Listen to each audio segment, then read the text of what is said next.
নমস্কাৰ এই মুহূৰ্তত আন এটা খুবেই গুৰুত্বপূৰ্ণ খবৰ দিব বিচাৰিছো জুবিন গাৰ্গৰ হত্যাৰ মূল অভিযুক্ত সিদ্ধাৰ্থ শৰ্মাৰ জামিন আবেদন এবাৰ গ্ৰহণ নকৰিলে আদালতে জামিন আবেদন সন্দৰ্ভত আহিছে ডাঙৰ খবৰ কাৰণ সিদ্ধাৰ্থ শৰ্মাই জামিন পাবনে নাপায় তাক লৈ চৰ্চা চলিছিল শ্যাম কানু মহন্তৰ জামিন আবেদন নাকচ কৰাৰ পাছতেই সিদ্ধাৰ্থ শৰ্মাৰ জামিন আবেদনক লৈ চলিছিল চৰ্চা অসমৰ জনতাই বিচাৰিছিল যে প্ৰাণৰ শিল্পী জুবিন গাৰ্গৰ হত্যাৰ মূল অভিযুক্ত সিদ্ধাৰ্থ শৰ্মাই জামিন পাব নালাগে কাৰণ এগৰাকী সিদ্ধাৰ্থ শৰ্মাই জুবিন গাৰ্গৰ লগতেই থাকি এক প্ৰকাৰ জুবিন গাৰ্গক লুটি পুতি খাই শেষ কৰি পেলাইছিল আৰু এই সিদ্ধাৰ্থক এতিয়া ক্ষমা কৰিব পৰা নাই অসমৰ জনতাই আৰু সেই সিদ্ধাৰ্থ শৰ্মাৰ জামিন আবেদন সন্দৰ্ভত ডাঙৰ খবৰ আহিছে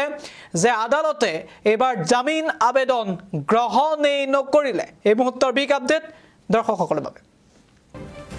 সিদ্ধাৰ্থ শৰ্মাৰ জামিনৰ শুনানি গ্ৰহণ নকৰিলে ন্যায়াধীশ পাৰ্থিৱ জ্যোতি শইকীয়াৰ আদালতে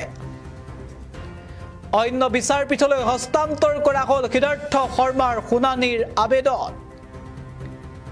ন্যায়াধীশ পাৰ্থিৱ জ্যোতি শইকীয়াৰ আদালতে হস্তান্তৰ কৰিলে সিদ্ধাৰ্থ শৰ্মাৰ শুনানিৰ আবেদন পাৰ্থিৱ জ্যোতি শইকীয়াৰ আদালতে গ্ৰহণ কৰা নাছিল শ্যাম কানু মহন্তৰ জামিনৰ শুনানিও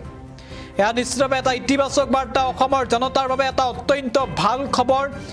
যি খবৰ আমি অধীৰ আগ্ৰহেৰে খবৰটোৰ বাবে অসমৰ জনতাই অপেক্ষা কৰি আছিল আৰু সেয়াই অৱশেষত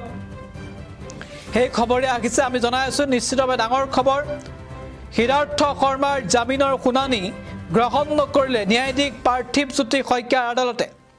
অন্য বিচাৰপীঠলৈ হস্তান্তৰ কৰা হ'ল সিদ্ধাৰ্থ শৰ্মাৰ শুনানিৰ আবেদন ন্যায়াধীশ পাৰ্থিৱ জ্যোতি শইকীয়াৰ আদালতে হস্তান্তৰ কৰিলে সিদ্ধাৰ্থ শৰ্মাৰ শুনানিৰ আবেদন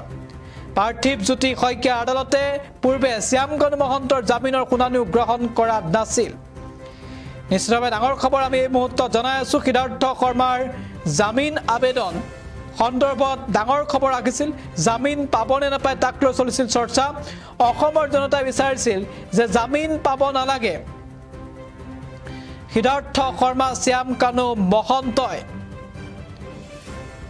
আৰু এই মুহূৰ্তত সেই ভাল খবৰটো আহিছে যে এবাৰ ন্যায়াধীশ পাৰ্থিৱ জ্যোতি শইকীয়াৰ আদালতে গ্ৰহণ নকৰিলে সিদ্ধাৰ্থ শৰ্মাৰ জামিনৰ শুনানিৰ আবেদন আৰু ইতিমধ্যে পাৰ্থিৱ জ্যোতি শইকীয়াৰ আদালতে হস্তান্তৰ কৰিলে সিদ্ধাৰ্থ শৰ্মাৰ শুনানিৰ আবেদন